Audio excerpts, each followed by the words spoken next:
Hello everyone, good evening. Today discuss topic ribosome. क्या नाम है? राइबोसोम. तो राइबोसोम होता क्या है एक्चुअल में, अपन उस बारे में उसके लिए या उसके बारे में स्टडी करेंगे. तो अपन ये देखते हैं यहाँ पे कि अदर नेम ऑफ राइबोसोम्स होते क्या है, कि अदर नेम ऑफ राइबोसोम जैसे कि इंजन ऑफ सेल या कोशिका का इंजन जिसको बोला जाता है, इसका हिंदी में बोलते हैं क्या, इंजन ऑफ कोशिका का इंजन, या इसको इंग्लिश में यह बोला जाता है engine of cell.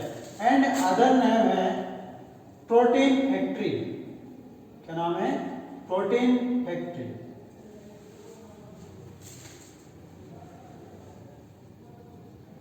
Protein factory ये भी एक इसी का अदर नेम है. एंड राइबोसोम को अदर नेम एक और दिया जाता है जैसे कि ऑर्गेनेल्स विद इन ऑर्गेनेल्स, मतलब कि ऑर्गेनेल्स के अंदर ऑर्गेनेल्स मतलब जो कोशिकांग होते हैं जिनको कोशिकांग बोला जाता है, तो उनके अंदर भी कोशिकांग पाए जाते हैं. इस वजह से इनका क्या नाम दिया जाता है? Organelles with in organelles. तो जैसे कि इसका एक एग्जांपल देख लेते हैं अपन ऑर्गेनेल्स विद इन ऑर्गेनेल्स का. पहला एग्जांपल लेंगे अपन यहाँ पे ER. क्या लेंगे? ER. ER का मतलब यहाँ पर ये है एंडोप्लाज्मिक रेटिकुलम. क्या नाम है? Endoplasmic reticulum. क्या नाम है? रेटिकुलम. तो जो एंडोप्लाज्मिक रेटिकुलम है वो 2 टाइप के होते हैं. पहला कौन सा है? SER, जिसको बोला जाता है स्मूथ एंडोप्लाज्मिक रेटिकुलम. क्या नाम है? Smooth endoplasmic reticulum. And second है रफ एंडोप्लाज्मिक रेटिकुलम. तो जो SER होते हैं उनको क्या बोला जाता है? स्मूथ. क्या बोला जाता है? स्मूथ. तो स्मूथ एंडोप्लाज्मिक रेटिकुलम होते हैं, उन पर कभी भी राइबोसोम नहीं पाए जाते. क्या नहीं पाए जाते हैं? राइबोसोम. तो जो राइबोसोम होते हैं वो कहां पर नहीं पाए जाते हैं? Smooth endoplasmic reticulum. तो यहां पर ये बोल सकते हैं एब्सेंट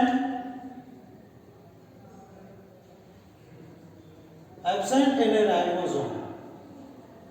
तो यहां पर SER में क्या होगा? राइबोसोम एब्सेंट होते हैं. और जो रफ एंडोप्लाज्मिक रेटिकुलम होते हैं वहां पर क्या होगा? Present and ribosome. क्या होगा? राइबोसोम्स यहां पर पाए जाएंगे. तो यहां पर राइबोसोम पाए जा रहे हैं. तो जो एंडोप्लाज्मिक रेटिकुलम है ये एक ऑर्गेनेल्स है. क्या है? ऑर्गेनेल्स. तो उसके अंदर भी यहां पर क्या पाए जा रहे हैं? राइबोसोम. तो यहां पर तो क्या है? एब्सेंट, और यहां पर क्या है? प्रेजेंट. तो किसमें प्रेजेंट है? रफ एंडोप्लाज्मिक रेटिकुलम में. ठीक है. तो अब अपन जो एंडोप्लाज्मिक रेटिकुलम देखा है तो वहां पर राइबोसोम्स पाए जाते हैं. तो उनके क्या क्या काम है अपन उसके बारे में साथ के साथ में देखते हुए चलते हैं. तो जिस एंडोप्लाज्मिक रेटिकुलम सरफेस पे राइबोसोम एब्सेंट होंगे वहां पर किसका सिंथेसिस होगा? Lipid synthesis. किसका होगा? Lipid synthesis. एंड जहां पर राइबोसोम्स आर प्रेजेंट होंगे वहां पर किसका सिंथेसिस होगा? Protein synthesis.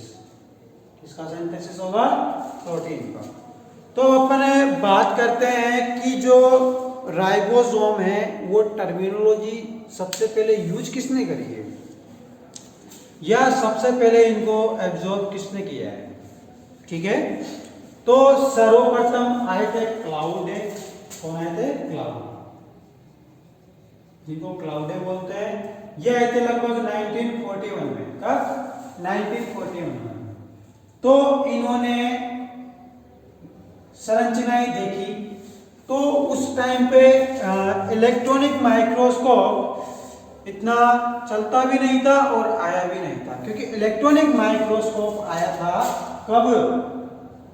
जो इलेक्ट्रॉनिक माइक्रोस्कोप आया था 1950 के बाद। कब आया था? 1950s के बाद। तो जो 1950s के बाद में राइबोसोम आया, तो उससे पहले देख लिया था, तो उस टाइम पे माइक्रोस्कोप की इतनी कैपेसिटी नहीं थी कि वो हर चीज क्लियर आइडेंटिफाई कर सके। तो उन्होंने जो राइबोसोम्स देखे थे उनको एब्जॉर्ब किया, तो फर्स्ट एब्जॉर्ब कौन आ गया? क्लाउड है। तो फर्स्ट एब्जॉर्ब, एंड उन्होंने इनको क्या नाम दिया? माइक्रोसोम। क्या नाम दिया? माइक्रोसोम। उसके बाद में फिर जॉर्ज पेलेट आए। कौन आए? George Palade. तो इन्होंने ये कब आए? 1953। तो इस टाइम तक इलेक्ट्रॉनिक माइक्रोस्कोप था वो अच्छे से मार्केट में फैल चुका था धड़ल्ले से, और साइंटिस्ट अच्छे से यूज कर रहे थे। तो उन्होंने नई नई चीजों की खोज करी। तो उन्होंने यहाँ पर देखा कि ये ग्रेनुलर स्ट्रक्चर होती है। क्या होती है? Granular structure. तो कौन सी स्ट्रक्चर देखी यहाँ पर? Granular structure. तो इन्होंने जब इन ग्रेनुलर स्ट्रक्चर्स को आइडेंटिफाई किया, तो इन्होंने बताया कि इनको राइबोसोम बोला जाता है। क्या बोला जाता है? राइबोसोम। तो इन्होंने इनका क्या नाम दे दिया? राइबोसोम। ओके, फिर बात करते हैं अपन कि जो राइबोसोम होते हैं, कौन होते हैं? राइबोसोम। तो ये स्मॉलेस्ट ऑर्गेनल्स होता है। क्या होता है? स्मॉलेस्ट ऑर्गेनल्स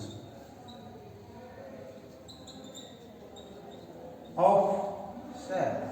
मतलब कि सेल का स्मॉलेस्ट पार्ट या ऑर्गेनल्स मतलब कोशिकाओं। तो स्मॉलेस्ट हो गया।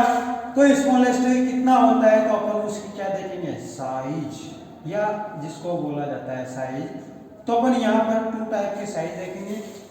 पहली देखेंगे अपन एंगस्ट्रॉम में, तो इसकी साइज होती है 150 से लेकर 250 एंगस्ट्रॉम। अगर इसी साइज को आप नैनोमीटर में कन्वर्ट करेंगे, किसमें कन्वर्ट करेंगे? नैनोमीटर में। तो नैनोमीटर में कन्वर्ट करोगे तो यहाँ पर क्या हो जाएगा? 50 to 25 नैनोमीटर।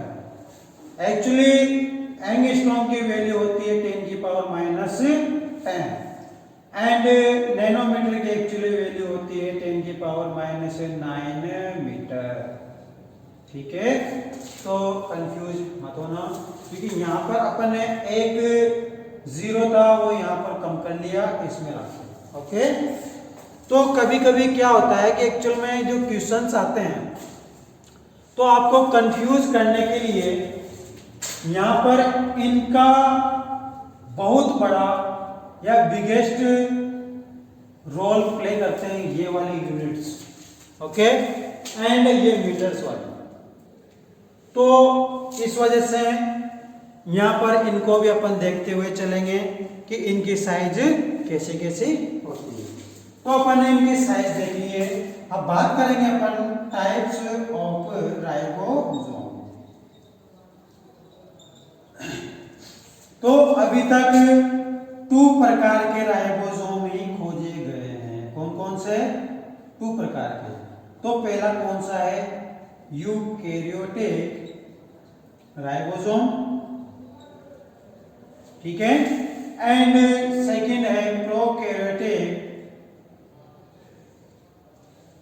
राइबोसोम। ओके, तो जो यूकैरियोटिक राइबोसोम होते हैं वो कैसे होते हैं और प्रोकैरियोटिक राइबोसोम कैसे होते हैं। मतलब जो prokaryotic animal and eukaryotic animals है उनमें कौन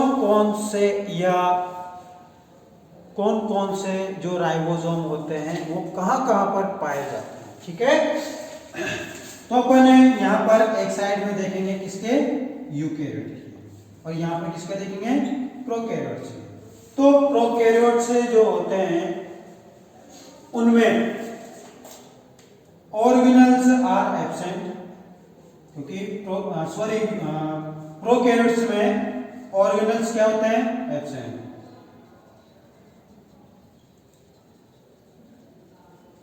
तो यहां पर ये वाली सिचुएशन पाई जाएगी क्या, कहां गई, ये रही ऑर्गेनल्स विद इन ऑर्गेनल्स, तो यहां पर पाई नहीं जाएगी। तो यहां पर क्या लिखेंगे अपन, organelles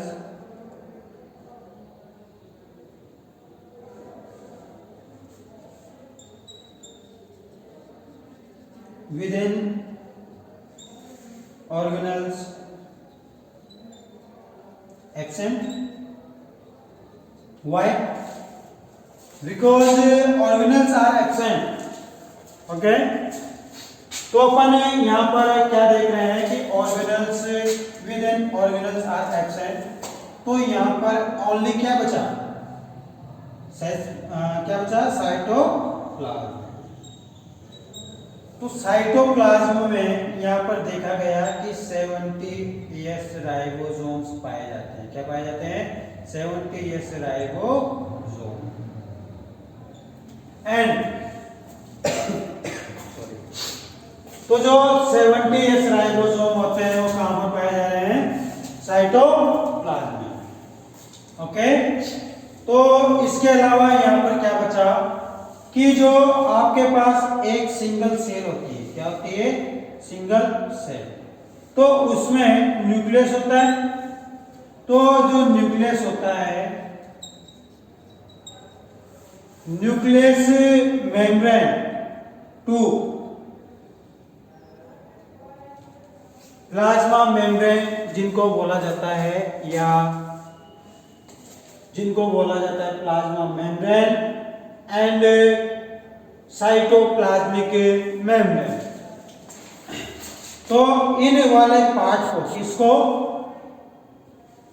cytoplasmic membrane and nuclear membrane के मध्य के स्पेस को क्या बोला जाता है, प्रोटोप्लाज्म। क्या बोलेंगे, प्रोटोप्लाज्म। तो जब ये प्रोटोप्लाज्म होता है तो इसी को अपन प्रोटोप्लाज्मिक मेम्ब्रेन बोलेंगे, नहीं बोलेंगे, बोलेंगे।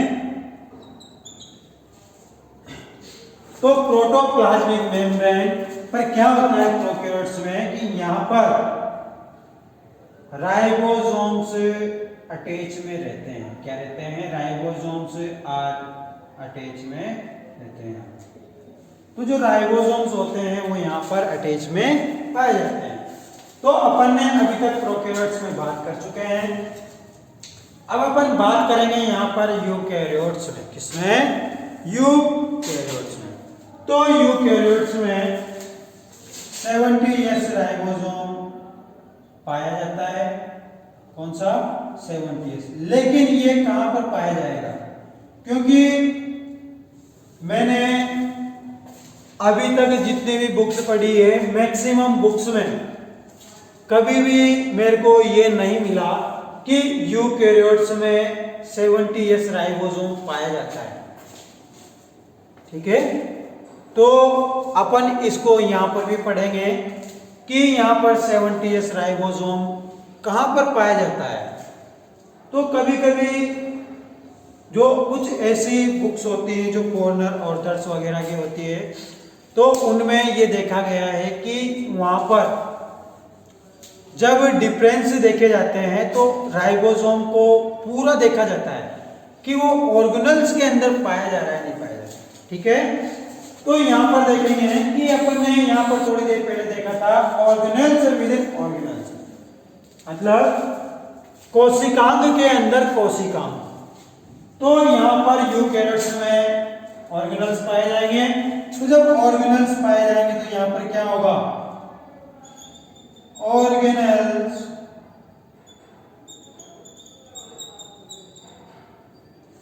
विद इन ऑर्गेनल्स,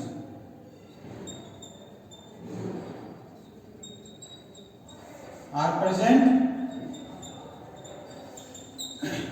तो जब ऑर्गेनल्स पाए जाएंगे तो 70s राइबोसोम भी पाए जाएंगे। ओके, एंड यहाँ पर जो 80s राइबोसोम होते हैं वो कहां पर पाए जाते हैं, साइटोप्लाज्म में। कहां पर, साइटोप्लाज्म में। 70s राइबोसोम किसमें पाए जाते हैं, प्रोकैरियोट्स में। एंड यूकैरियोट्स में क्या पाए जाएंगे, साइटोप्लाज्म में 80s पाए जाएंगे, किसमें, साइटोप्लाज्म में। और जो 70s है वो कहां पर पाए जाएंगे, ऑर्गेनल्स में। ठीक है, तो जो डिफरेंस देखा जाता है तो प्रोकैरियोट्स एंड यूकैरियोट्स में जो डिफरेंस देखे जाते हैं तो प्रोकैरियोट्स में 70s राइबोसोम्स पाए जाते हैं या प्रेजेंट, एंड यूकैरियोट्स सेल्स में 70s and 80s ribosomes are present.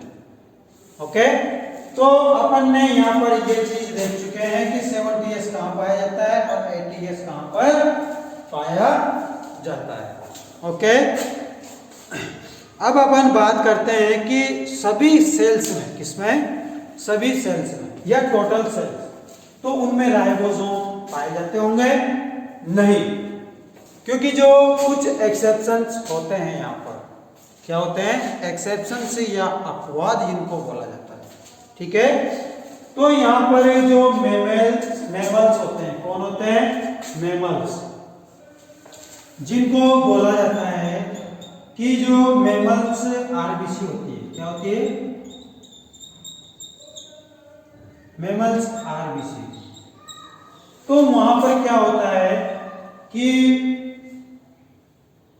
Ribosome absent होते हैं, क्या होते हैं, राइबोसोम एब्सेंट। तो यहां पर अपवाद हो चुका है जिसको एक्सेप्शंस बोला जाता है।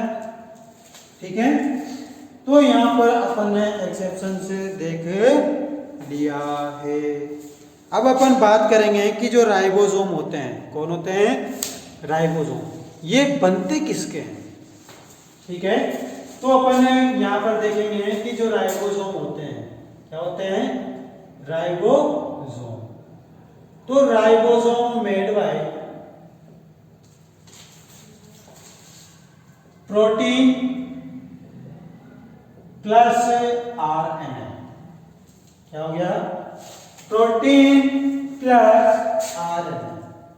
तो सभी में इनकी मात्रा या क्वांटिटी अलग अलग होती है, जैसे कि 70s में राइबोसोम अलग, आरएनए अलग पाया जाएगा और 80s में अलग राइबोसोम की क्वांटिटी पाई जाएगी। तो यहाँ पर देखेंगे कि प्रोटीन तो बहुत सारे प्रकार के होते हैं, ठीक है, एंड जो आरएनए होता है वो हमेशा राइबोसोमल आरएनए ही पाया जाएगा। तो अपन यहाँ पर देखते हैं 70s राइबोसोम होता है, कौन सा ribosome, 70s।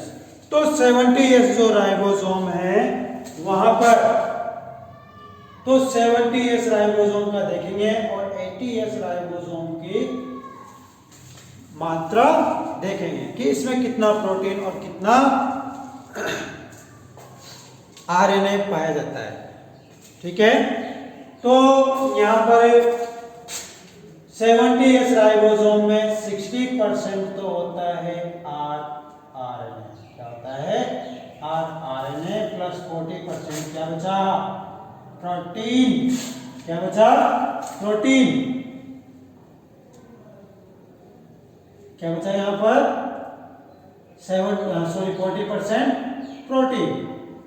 Okay, and just इसी का अपोजिट या इसका ऐसे कैसे अपोजिट कर लो कि जैसे यहां पर 60% आरएनए है तो 80s में वो क्या हो जाएगा, वो प्रोटीन हो जाएगा। ठीक है, तो यहाँ पर क्या हो जाएगा 60% तो हो गया प्रोटीन एंड यहाँ पर क्या होगा 40% आरएनए।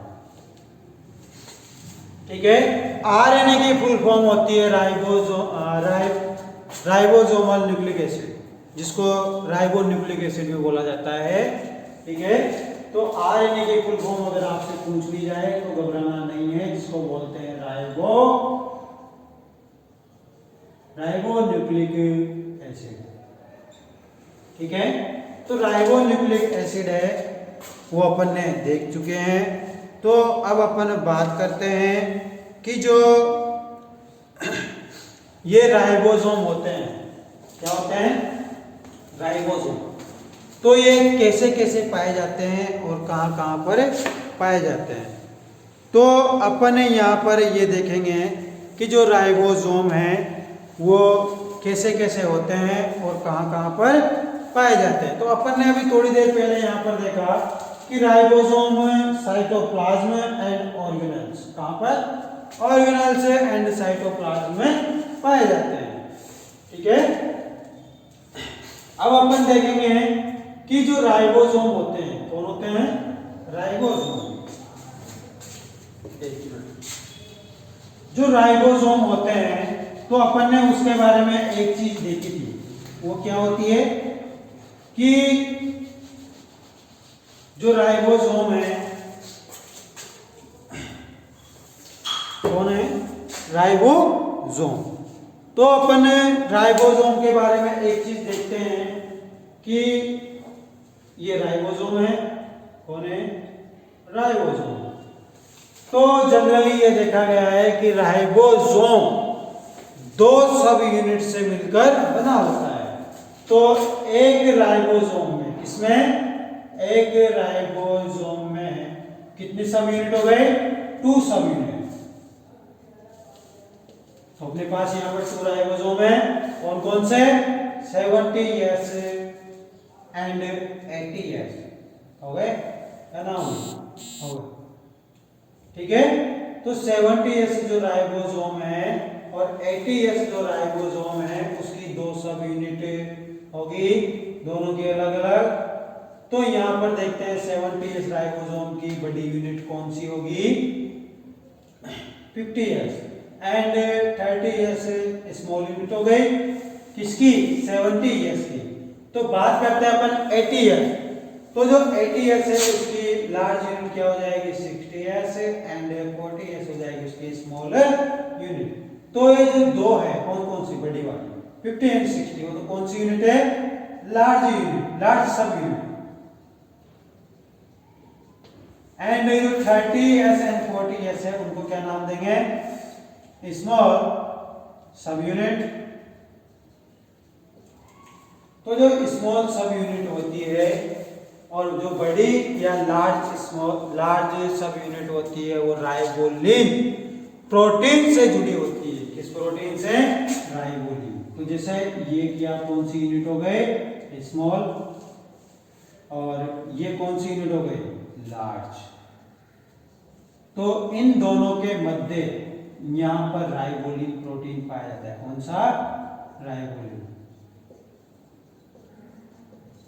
तो जो राइबोलिन प्रोटीन होते हैं वो क्या करते हैं, जो दोनों सब यूनिट है किसकी राइबोसोम की, तो उनको क्या करते हैं ये जोड़ कर रखते हैं। क्या करके रखते हैं जोड़ कर रखते हैं। तो अपन ने यहां पर ये देखा कि सर ये यस क्या है, जो यस है वो क्या है, तो ये है स्वेडबर्ग यूनिट। क्या है स्वेडबर्ग यूनिट। तो स्वेडबर्ग यूनिट नाम क्यों दिया, क्योंकि इसकी वैल्यू स्वेडबर्ग नामक वैज्ञानिक ने खोजी थी। तो इसकी एक्चुअल वैल्यू कितनी होती है 1 × 10⁻13 मीटर। इस वजह से इसको स्वेडबर्ग यूनिट नाम दिया गया। तो इसके अलावा अपन देखते हैं कि जो केमिकल कंपोजिशन होती है, मतलब जो रासायनिक संगठन जिसको केमिकल कंपोजिशंस ऑफ राइबोसोम्स बोला जाता है, वह कैसे कैसे पाया जाता है। जैसे अपने पास 2 यूनिट हो चुकी है, 2 यूनिट ये हो चुकी है। तो अपने पास यहाँ पर कितनी सब यूनिट हो चुकी है? 4।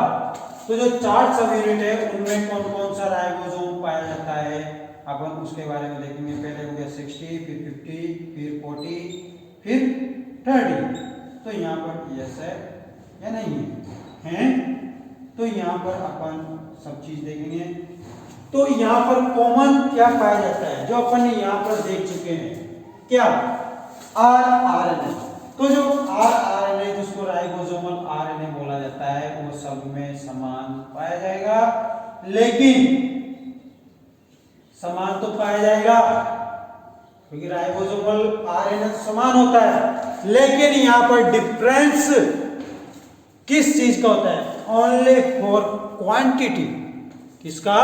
क्वांटिटी। तो ये हर राइबोसोम में अलग अलग क्वांटिटी पाई जाती है, ठीक है। एंड इसके अलावा यहाँ पर क्या पाए जाते हैं? यहाँ पर राइबोसोम भी पाए जाते हैं। क्या पाए जाते हैं? राइबोसोम।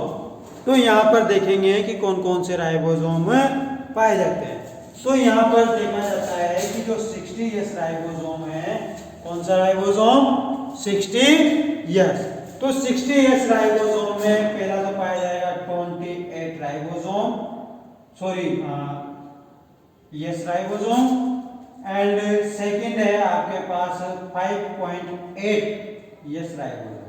एंड थर्ड है 5S राइबोसोम। तो कंफ्यूज नहीं होना है कि ये यस और 5 का क्या डिफरेंस है, क्योंकि 5 और यस दोनों में रात दिन का डिफरेंस है। ओके, तो अपने पास 60 हो चुका है। तो अपन बात करेंगे 40 की। तो 40 में राइबोसोमल आरएनए तो पाया जाएगा। तो उसके अलावा, किसके अलावा? क्योंकि अपन यहाँ पर अपन ने कौन सा ले लिया है? 60 ले चुके हैं, तो अपन अब कौन सा लेंगे? 40 ले लें। तो 40 में ओनली 18S राइबोसोम पाया जाता है। कौन सा ribosome? 18S। Okay, sorry wrong हो गया, ये रहा 18S राइबोसोम पाया जाता है। अब बात करते हैं अपन 70S राइबोसोम। कौन से राइबोसोम की? 70S। तो 70S की दो सब यूनिट कौन कौन सी है? 50 एंड 30। तो 50 यूनिट में आरएनए तो पाया जा रहा है, फिर दूसरा अपने पास क्या बच रहा है? राइबोसोम बच रहे हैं। तो राइबोसोम कौन कौन से पाए जाते हैं अपन उसके बारे में देख लेते हैं। तो जो राइबोसोम होते हैं 50S में पाए जाते हैं 23S एंड कौन सा? 5S। हाँ, यहां पर 5S भी पाया जाएगा। एक यहां पर ही पाया जा रहा है, एक यहां पर ही पाया जा रहा है, तो कंफ्यूज मत होना, ठीक है। अपने पास बचा फिर क्या? 30S। तो 30S में क्या हो रहा है कि आरएनए तो पाया जा रहा है, उसके अलावा 16S राइबोसोम भी पाया जाता है, ठीक है। तो अपन बात करते हैं कि यहाँ पर राइबोसोम तो कंप्लीट हो चुके हैं। तो राइबोसोम का काम क्या है? अपन ने अभी थोड़ी देर पहले देखा है, यहाँ पर किसका काम है? प्रोटीन सिंथेसिस का। तो जो प्रोटीन सिंथेसिस है तो वो राइबोसोम करेंगे। तो राइबोसोम कैसे करते हैं अपन उसके बारे में देखते हैं कि जो सेंट्रल डोग्मा है, कौन है? Central dogma, sorry central dogma है। सेंट्रल डोग्मा है जो क्रिक ने बताया था इसके बारे में। तो इन्होंने क्या बताया कि डीएनए से, किससे? डीएनए से आरएनए का निर्माण होना। किससे? DNA to formation RNA. उसको क्या नाम दिया इन्होंने? Transcription. And RNA to formation protein, उसको क्या नाम दिया? ट्रांसलेशन। तो जो प्रोटीन सिंथेसिस होगा उसको क्या नाम देंगे? ट्रांसलेशन। तो ट्रांसलेशन की जो रिएक्शन होती है, क्योंकि अपने पास यहाँ पर आरएनए ऑलरेडी बन चुका है, तो जो आरएनए होता है, तो जैसे जैसे यहाँ पर अमाइनो एसिड जुड़ते जाएंगे, वैसे वैसे यहाँ पर भी राइबोसोम चलते हुए चलेंगे। मतलब इसको बोला जाता है पॉलीराइबोसोम। क्या बोले जाएंगे? पॉलीराइबोसोम बोलेंगे। तो यहाँ पर क्या होगा, ये भी है जो चलते हुए जाएंगे, और जैसे जैसे चलते जाएंगे वैसे वैसे प्रोटीन सिंथेसिस कंप्लीट होता जाएगा। तो यहाँ पर इसके अलावा होते क्या है, पहला तो क्या हो गया राइबोसोम,